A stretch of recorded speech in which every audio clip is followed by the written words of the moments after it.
taking receipts on all the people who continually mock and say that we ain't going to do anything. I'm taking receipts.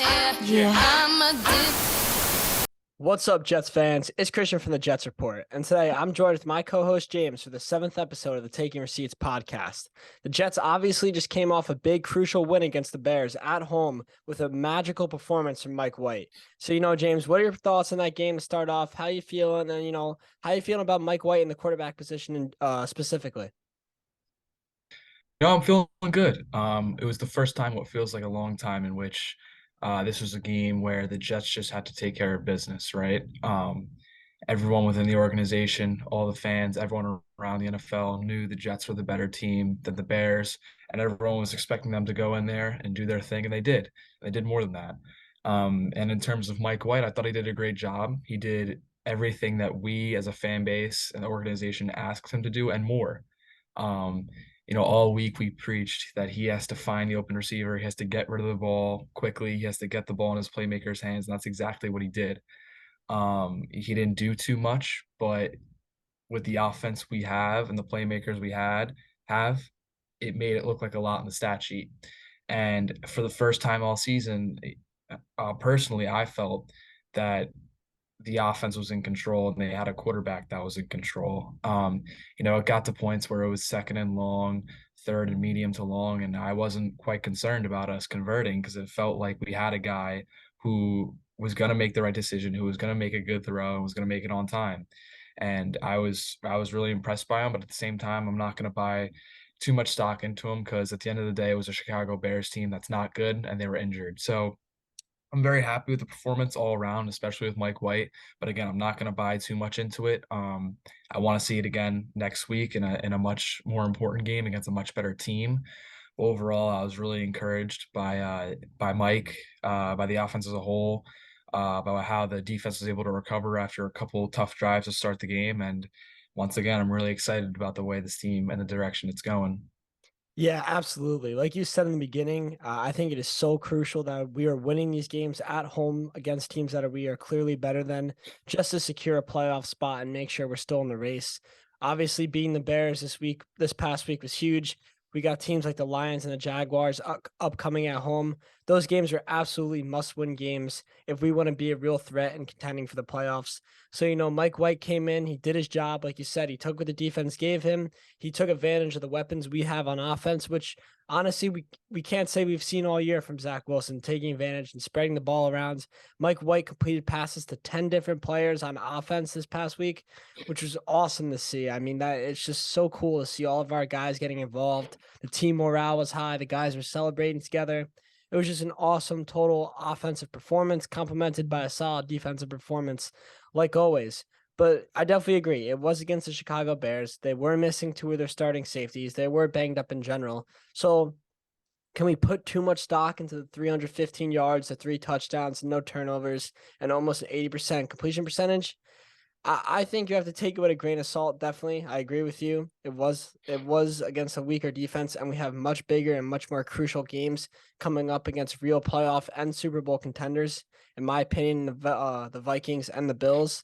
So, we got to see what we can get from Mike White moving forward. But I mean, Mike White just took the opponent in front of him and did his job. We can't blame him for playing a bad team. He was presented with the Bears and he did what he could and it was successful. So, I'm going to back him, and I know you'll back him too for these next coming weeks. And I think I'm really interested to see on how he can lead us. And no, I don't think we need 315 yards and the 3 touchdowns every week. We just need 20, 24 points. This defense will put us in positions to win, and we need turnover-free football. And I could see Mike White throwing for 200. We'll talk about expectations in the Vikings game later on. But, I mean, you give us 200 yards and a touchdown, I think that could put us in a good position to beat any team in the league just because of this defense and how special these playmakers are on offense. But moving on into a more specific offensive group, the running back room definitely has taken it's been kind of like a roller coaster ride with this room all year. Obviously, we had the great rookie Brees Hall really emerge for a few weeks, looking arguably like a top 5 running back in the league. He looked that good. Went down with a terrible ACL injury. We bring in James Robinson via trade with a late round pick. Michael Carter goes down this past week. James Robinson was a healthy scratch this past week. We're kind of looking lost And then bang, the emergence of Bam Knight really surprised us Jets fans. 103 yards from scrimmage this week. What are your thoughts on him? How Ty Johnson even compliments him, and just like your overall thoughts on the state of the running back room right now at this stage in the season? Yeah, like you said, that was our running back room was really talented to start the year, and they've faced their fair share of adversity with Brees going down with that ACL injury, about a month and a half ago. But I think the best thing or the best part about this wide zone scheme that Mike LaFleur has brought to the Jets is that it's tailored to fit many different running backs of many different skill sets. We don't need the Christian McCaffreys of the world. We don't need the Derrick Henrys of the world. A guy like Brees, to me, was an extremely valuable asset, but at the same time, he was more of a luxury than he was a need. I still love him as a player. Um, I think he was a great piece for us. He was a big reason for our success. Um, but we don't need a guy like that, and that was proven this past week. I'm not saying we don't need Brees. We certainly need Brees in order for us to make a run next year. But at the same time, our run game can be productive with a guy that's not as talented as Brees. Um, like Salah said last week, I think he put it this way: there was a lot of meat left on the bone in terms of the running game in New England. I think we ran for like 25 yards or something with our running backs that game. So it obviously wasn't a great game. But they made some changes. They made Bam Knight active, like you said, and I thought he did a great job. He's a speedster. He was hitting the holes well. I thought the offensive line was doing a great job of giving them holes to run through, especially Connor McGovern. I thought he had one of his best games as a Jet, and this is a little off topic, but he's been one of our most underrated players all year. But we'll talk about that later on. But yeah, I thought Bam did a great job stepping in. I think it speaks volumes to how MC went down and they made it Bam the lead back in his first game active all year. So I thought that was good to see. Obviously, I'm hoping MC is able to go next week because he's such a talented player. But if not, I feel comfortable with Bam and Ty being able to step in and do their thing. But yeah, I was really encouraged by what I saw. I thought Bam did a great job, and I think an underrated part of all of it is that he's a valuable special teamer too. I think part of the reason he was active over James Robinson is not as much. It's not just about him being maybe a little bit tailored better to the scheme than James Robinson, but when they wanted to make Denzel Mims active, that meant that Jeff Smith couldn't dress. And Jeff Smith is a valuable special teamer, so we needed Bam to step into that role as well. So they're kind of killing two birds with one stone there. So again, I thought he did a good job. I thought Ty Johnson did a great job on his 30-yard touchdown run. And this is a room I'm not going to be concerned about, regardless what happens health-wise. Yeah, absolutely. I have so much trust in Joe Douglas just building this roster, creating great depth at basically almost every position. And it shows once again with this running back room. We're down to what, our running backs 4 and 5 at this point in the season. And they looked great on Sunday versus the Bears. And I trust them going forward, like you said. And also, I want to mention the blocking that happened this past Sunday. You mentioned the guys in the O line like McGovern, also highlighting the tight ends. Uzama and Conklin were really putting some nice blocks on. They were working as a team. It was awesome to see them just hitting the trenches and really embracing their role, even though it's not as flashy as catching passes and catching touchdowns. But it's probably more important and definitely needed in this offensive scheme.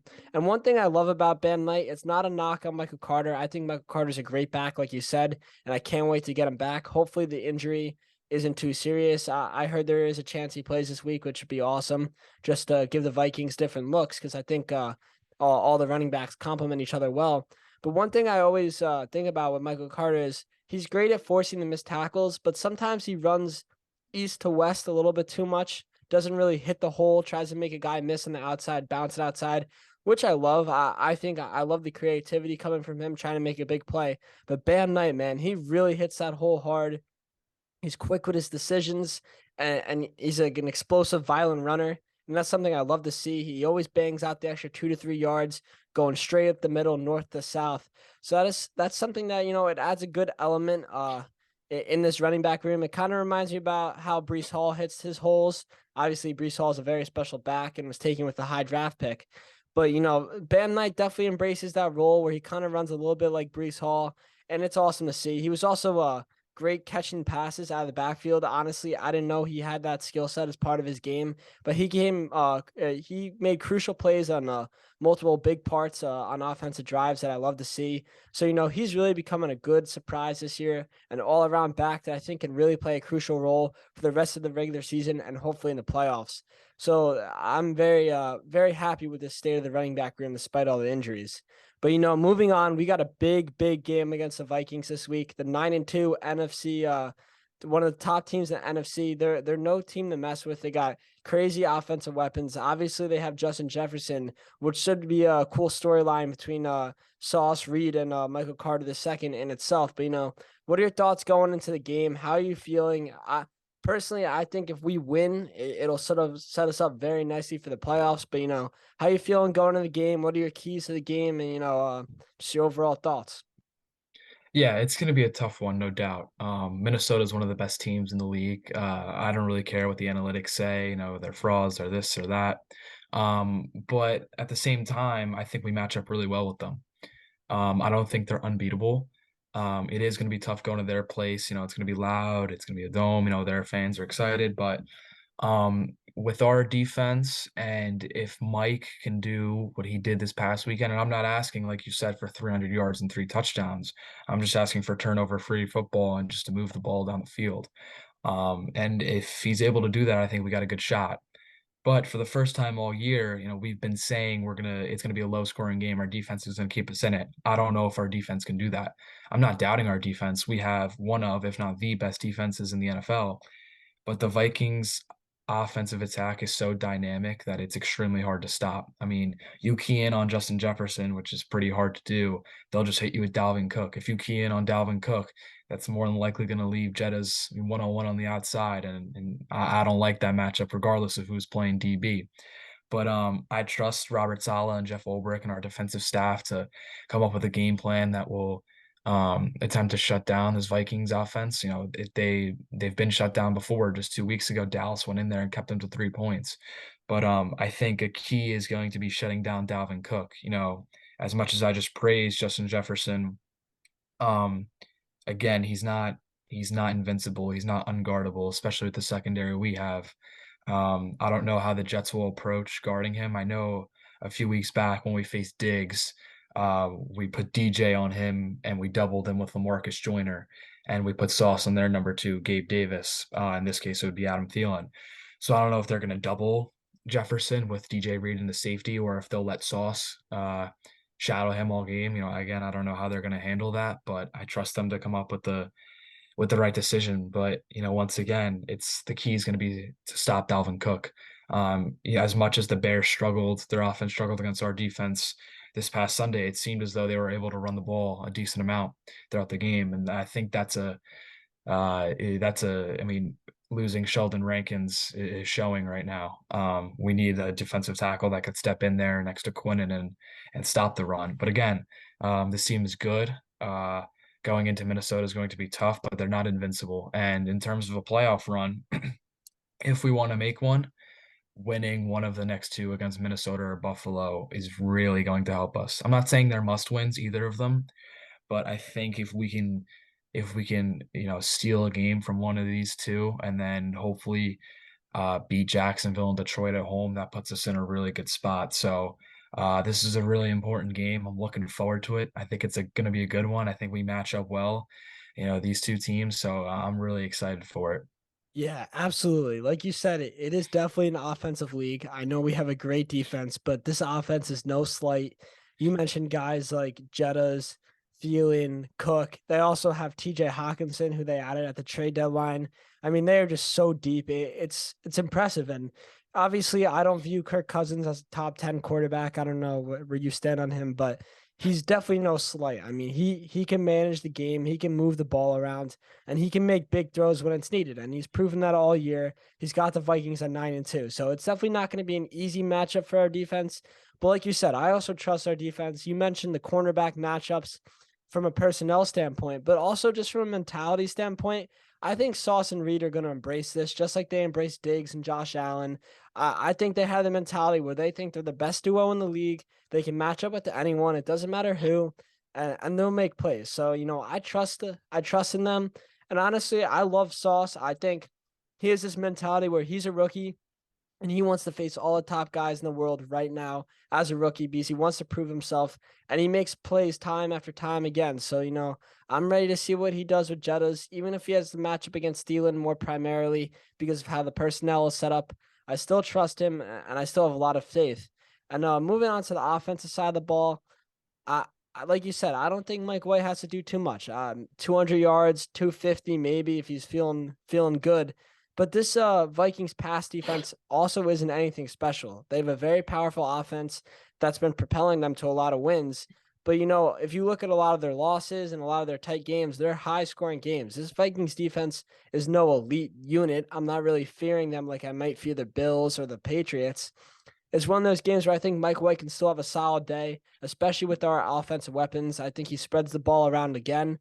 I don't know if he throws for 315 and 3 touchdowns, but I think we see a similar type of performance in terms of spreading the ball around. And I really do think we get this win. I think this is a definitely a winnable game. Going on the road, I think we're a great team on the road. Outside of that brutal Patriots loss, we've been playing well all across the board on the road. So, I really have trust in this coaching staff game planning and Mike White carrying it out and just playing within the confines of the system because that's all we really need him to do. So, I don't know if you have any bold predictions or score predictions going into this, but I'm feeling confident about it. Yeah, before I get into that, I just want to add on, as much as we did downplay Mike White's performance this past Sunday because it was against, um, for lack of a better term, a crappy Bears team. I believe statistically the Vikings do have a worse pass defense. So as much as I'm not expecting him to replicate what he did this past Sunday, I am expecting the offense to look competent again. I am expecting 20 plus points. But in terms of a bold prediction, like you said, this defense always seems to be up to the challenge. And as much as I just praised the Vikings offense and said how hard they are to stop, I believe this is a game where our defense is up to the challenge and they have one of their best games all year. And I know that's hard to do because they've had so many good games. But, my bold prediction is that they don't let up more than 2 touchdowns. And on the offensive side of the ball, I'm going with a tight end touchdown. I'm not sure who yet. I think Uzama is due, but at the same time, I think a Conklin revenge touchdown against his former team is something that could happen. So, yeah, I'm gonna go with a big time defensive performance, tight end touchdown, and I'll go Jets 21, Vikings, and we'll be having a happy Tuesday. That's awesome. I'm all for that. Love the bold prediction. I do think Conklin has that type of revenge game in him. Obviously, I don't think there's too much bad blood with the Vikings, but I think going into your old team stadium, you always want to play well. So I could definitely see that happening. In terms of my bold prediction, I've been predicting it. I think I predicted it last week as well. I think Denzel Mims finally finds the end zone. I think this is the week. I would love to see it. Mike White, like I said, spreads the ball around 10 different receivers last game. He's going to get his opportunity, and I think Mike White finds him in the red zone, kind of like a third or fourth option on a passing play in the red zone.